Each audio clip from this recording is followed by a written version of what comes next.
Uh, Okay. but I think one of the things is to think about like how could you actually not, like as an individual, how would you not include bias in your work, right? So it's how, you will kind of like bring all of those approaches into the way you say hi. So how do you protect people's data when you're kind of like feeding something into like a chatbot, for example? Yeah. How are you hiding key information, putting this into a chatbot, for example?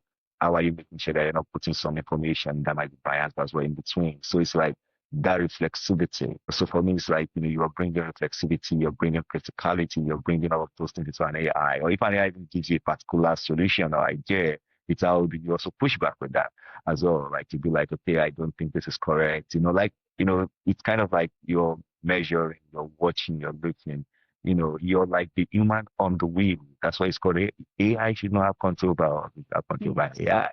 We are the humans on the wheel. We are the ones steering the wheel, and we are the one controlling things in between. And it's how we kind of like engage with AI solution because AI also want to tell us what we want to hear. And it kind of like reflects what is already happening in society. So the responses might reflect the biases that is already existing in society in terms of gender, in terms of like inequality, in terms of like every other thing. So it's left for us to like see those information with just a face value and be like, let me criticize it a little bit, let me push back a little bit, let me look at it from another perspective.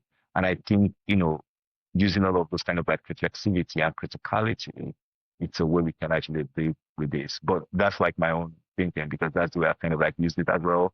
It's not taking Yeah. everything, but it's like pushing back criticality, asking questions, challenging the responses that I get, and in a way I get what I want. Even sometimes when I ask the IT calling, I'm like, okay, I don't think, this is okay.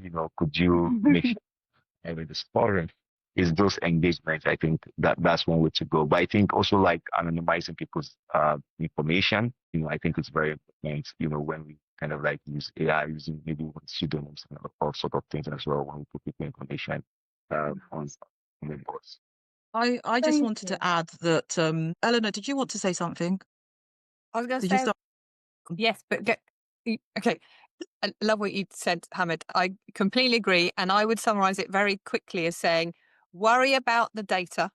No, all data is biased. So you're never going to have an answer which is unbiased. So the trick is to try and figure out what's likely to be wrong, how you can test for it. And when using data, absolutely second what Hamid said, which is be very concerned about the privacy and the integrity of the data. So quite often things screw up just because the data's rubbish, not even that it's biased. It's just, it's not clean or it contains stuff that you shouldn't be sharing or whatever. So data hygiene, and then think about how you can test for the types of things that you're concerned about in the bias, because there will be bias there. No data is unbiased. That's so true. Okay, so what I wanted to talk about was that as humans, we are biased already, and the data set is based on information that was being provided by humans. So there is going to be bias there. One of a really, really practical thing that you could do is obviously have a prompt, but then do the absolute opposite of what you wanted to see it from the other spectrum, the other end.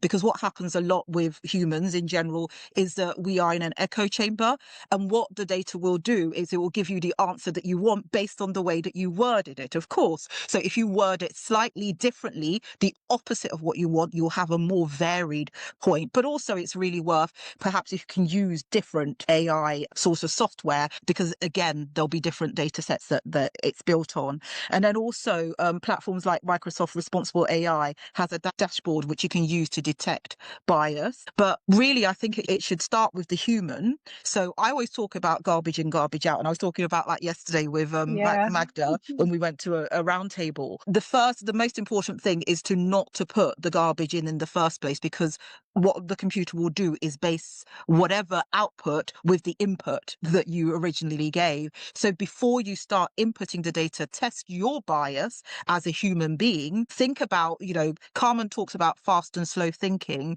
If you automatically went to a certain point of view, slow your thinking down and think, what would somebody who does not have my background, does not have my experience, possibly think about this? And perhaps, as I said, ask the question based on that person rather than you. So you can get a varied sort of answer rather than an answer which is what basically you're looking for, because your questioning itself is biased in itself.